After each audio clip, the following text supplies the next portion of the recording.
Bonjour à toutes et à tous, ici Khalid Jebali pour ce Good Morning Market du 31 mai 2018. Nous commençons tout de suite avec le rappel légal habituel.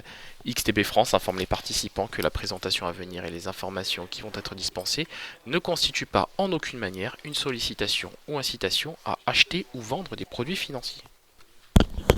Voilà, on commence tout de suite avec le calendrier économique de ce jeudi 31 mai, et vous le voyez, donc le calendrier économique du jour sera quand même assez chargé. On s'intéressera principalement à l'indice PCE Core de la réserve, l'indice PCE Core d'inflation aux États-Unis pour le mois d'avril. Donc vous le savez, c'est un indice qui est très suivi par les membres du FOMC. D'ailleurs, en parlant du FOMC, certains membres s'exprimeront ce jour. Je pense évidemment à James Bullard, Raphaël Bostic et Lael Brainard. Donc effectivement, ce sont des discours qui nous intéresseront, d'autant que les statistiques d'inflation seront publiées ce jour. Par ailleurs, on prendra connaissance des stocks hebdomadaires de pétrole. Donc ça aussi, c'est quelque chose qui va nous intéresser. On l'a vu hier, l'American Petroleum Institute a fait état d'une augmentation des stocks de 1 million de barils. Donc bon, on le sait, les stocks augmentent aux États-Unis. On attendra clairement la confirmation du département de l'énergie américain aujourd'hui. Concernant les marchés, on le voit, les marchés occidentaux tentent de rebondir après 6 séances de baisse. Je pense bien évidemment au CAC 40 qui tente aujourd'hui de rebondir après 6 séances de baisse. Évidemment, on est soutenu par Wall Street et la détente sur les tensions, sur le front des rendements en Italie et sur le contexte italien. Mais Donald Trump pourrait officialiser ce jeudi des taxes sur l'acier et l'aluminium de l'Union européenne. Donc bien évidemment, il y a des éléments quand même de marché qui pénalisent la tendance. Pour l'heure, il n'y a vraiment pas péril dans la demeure puisque les indices européens évoluent en territoire positif et que les futurs américains évoluent aussi de leur côté en territoire positif. Voilà, on attaque tout de suite avec l'analyse de la paire euro-dollar et vous le voyez, cet actif a bien retrouvé des couleurs. Conformément à nos anticipations, la paire euro-dollar a retrouvé le seuil des 1,17$ pour 1 euro.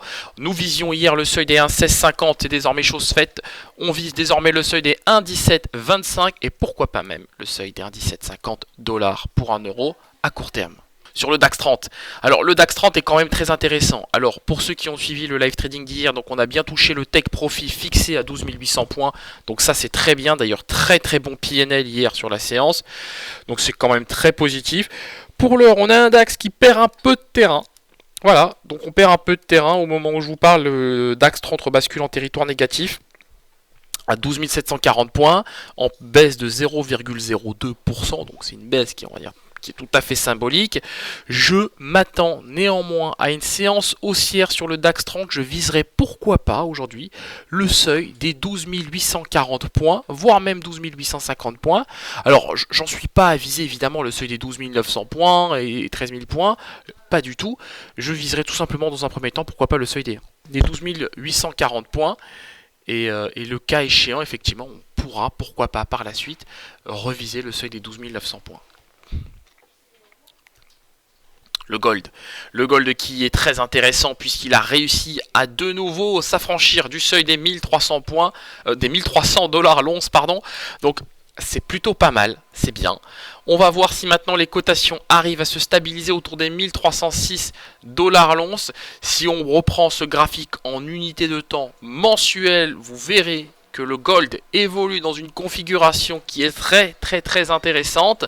Il y a une vraie poussée haussière. On voit que les prix sont toujours maintenus par ce support oblique en unité de temps mensuelle. Nous reviendrons sur ce graphique aujourd'hui en séance de live trading, bien évidemment.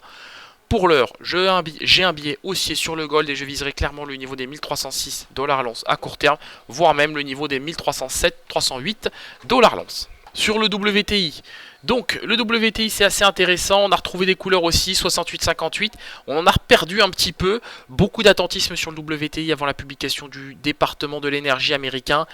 Alors bien évidemment je vais suivre le consensus, je ne vais pas me prononcer sur cet actif aujourd'hui, j'aurai bien évidemment un billet neutre en attendant la publication des stocks hebdomadaires de pétrole. L'indice S&P 500 qui a lui aussi retrouvé des couleurs. Et quelles couleurs! On a quand même gagné plus de 26 points hier sur l'indice S&P 500, c'est plutôt pas mal.